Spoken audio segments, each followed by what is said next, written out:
And thanks for dropping by on our YouTube channel. Go ahead and hit that subscribe button. That said, let's get to it.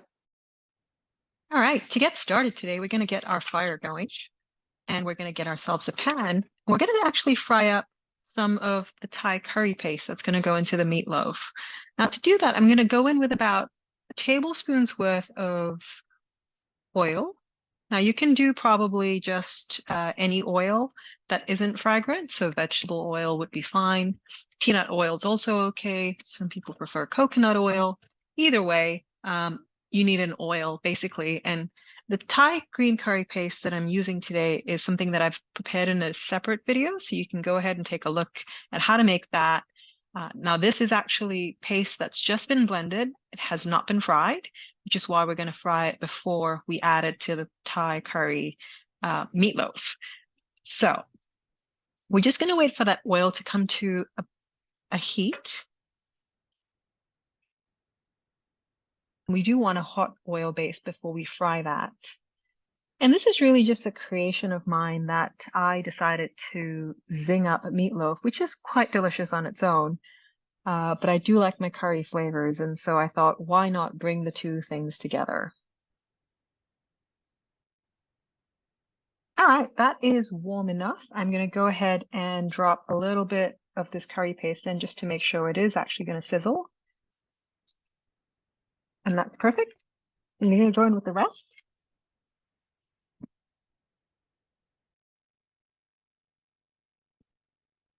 Exactly what we want for that color to go darker.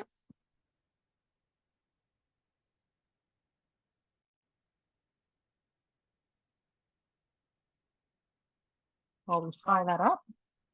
And we're really looking for it to become fragrant and for that smell to go from raw to cooked.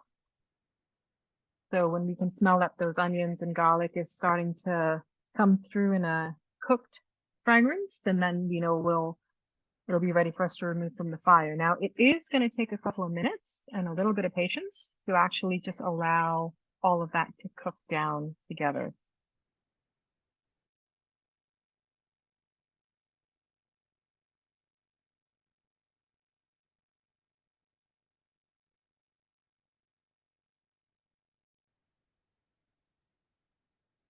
So what you would have noticed is a lot of that water has evaporated. The color has gone darker. And that's exactly what we need to have happen, because that's what a curry paste really is. And you can certainly put more oil if you like, but I'm trying to be healthy here, and I just want enough oil to cook everything, but not actually for it to be soaked in oil. And that is smelling fragrant to me. So everything in there is now cooked all the way through. And I am just going to let that sit in the pan as it cools down. So you can see now it's really starting to have that curry paste sort of feel to it. It's all kind of almost fudgy. And that's really that curry paste texture, because everything in there has been cooked and it smells amazing. So we're going to leave that to the side for now. We're going to switch off our fire altogether, and we are going to actually let that come to a cool before we add it to our meatloaf. So we're going to let that curry paste cool. And in the meantime, we're going to get going with our minced meat. So I've got here half a kilo, 500 grams of minced chicken. And you don't necessarily have to use chicken. You could absolutely use turkey. You could use any meat, really, but I find a white meat's probably better here. And in this case, I've picked chicken.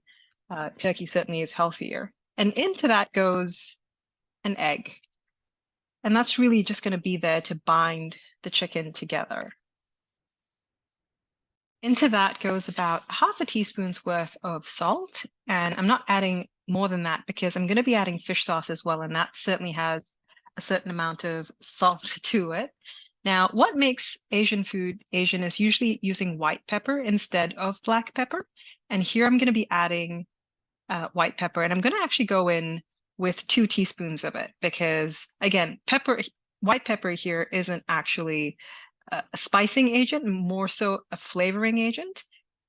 And that's really what makes Asian food taste like Asian food, to be honest. So 2 teaspoons here of white pepper.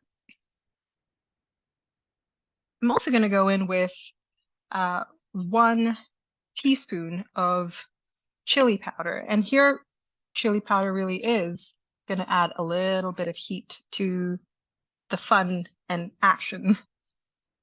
Next up, I'm going to be adding 2 tablespoons of desiccated coconut. And that's really just going to give some of that nutty flavor to the meatloaf.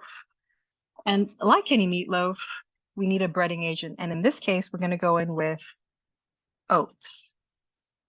And that is about a cup's worth of rolled oats. And all of that's going to go in. I'm going to borrow this spatula to just kind of get it started with the mix. I'm going to go in with my hands in a little bit, but what I want to do is just kind of get it sort of broken up and mixed in together before I get some of the liquid going in here.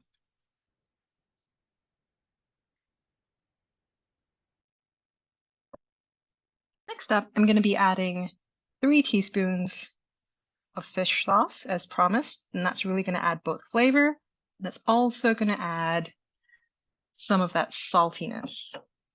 Along with it, just about 1 teaspoon worth of soy sauce.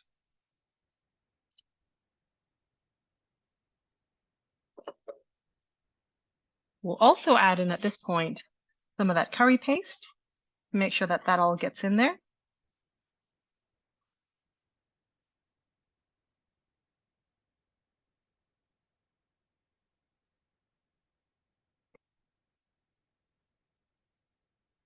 And we'll also go in with some onions. And that's just chopped up brown onions. You can certainly use red ones if you like, but I've had white onions handy. You could also use spring onions if you prefer.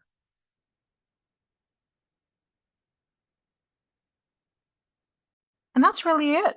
Now we're going to go ahead and mix that up with a pair of gloves, and that's really going to allow me to squish everything together like so, and really start to make the meatloaf into a big blob that we will put into a silicone baking mold. Yeah, that's looking good. So you can absolutely put this into a single mold, but I'm going to be using a mini mold today because I think that's quite fun.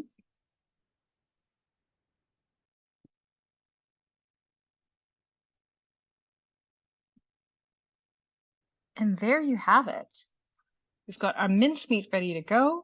We've got myself a mini muffin loaf mold, or rather a mini loaf mold. I'm just going to go in there with a little bit of oil. I won't really need it because it's not really to help with unsticking the meatloaf. In this case, I just want the meat to actually get a proper cook at the bottom, and that oil is going to help do that. And so I'm just going to go ahead and put it into all of the corners just to get some of that oil into all the little corners. Make sure that the meat gets a chance to cook underneath all that yummy goodness. And there we have it, ready to go. I like to use a little ice cream scoop just to kind of give it a slightly measured scoop per cup. I'm going to go in with 2 each, and that should be plenty. And I'll keep doing it until I run out of meatloaf.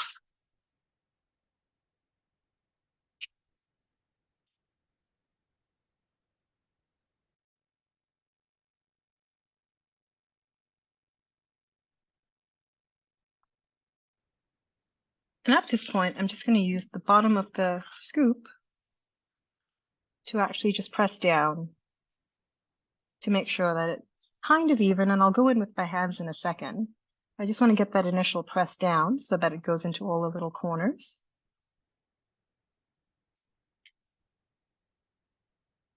And then I'll just top up with what's left.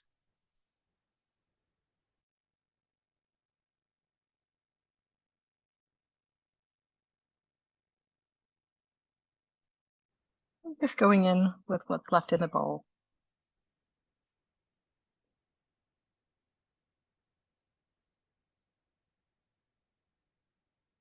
There we go. We're just going to use my little fist here. It's still got my glove on, so that's handy. And I'm really looking to press it all the way down. What's going to happen when this gets baked is the meat's actually going to shrink. So we don't really have to worry too much about it being too compacted. It's actually good to make sure that the meat cooks evenly and binds while it's in the oven.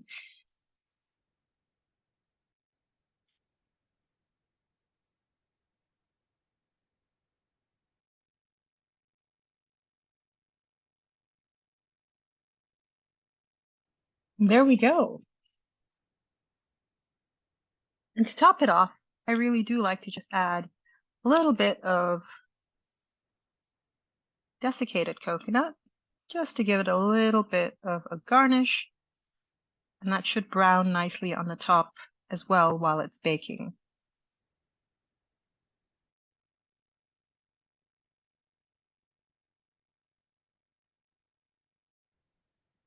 Now that goes in the oven. We should be preheating it at 200 Celsius, and we're going to put this in now for 30 minutes, and we'll check the doneness before pulling out. And here we have it straight out of the oven. Now, as you can see, the meat's starting to pull away from the corners, and that's exactly what we want. This was baked for about 25 minutes in the oven at 205 degrees Celsius. So because they're little mini loaves, even though it's meat, doesn't need as long as a normal meatloaf would, which is handy because you can get dinner ready quicker. If you're not sure, you can always stick a meat thermometer into the middle of the meatloaves to make sure that it's at least sitting at 75 degrees Celsius. We're going to let that cool to the touch, and then I'll show you some chopping tricks for serving this up. All right, we have it almost cool to the touch now, not too hot to handle.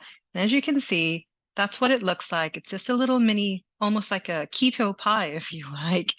And I'm just going to start with him and just show you a couple of different ways with which you can slice him up. So you can kind of go on the diagonal if you like. You can kind of go in the center and make it into 6 pieces for bites, or you could just serve it up that way. And so really, it's up to you. I am going to go this route so I can show you what it looks like on the inside. So I'm going to go into 3s of that. And there you have it, guys. On the inside, delicious Thai meatloaf with a bit of a crunchy flavor on the side and some roasted coconut on top, ready to eat.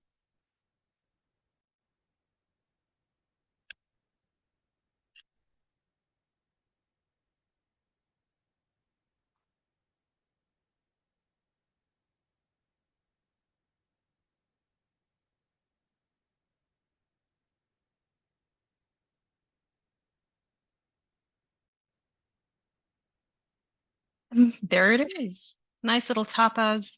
If you like to serve it in some hot chili sauce on the side, and you can go straight in with it.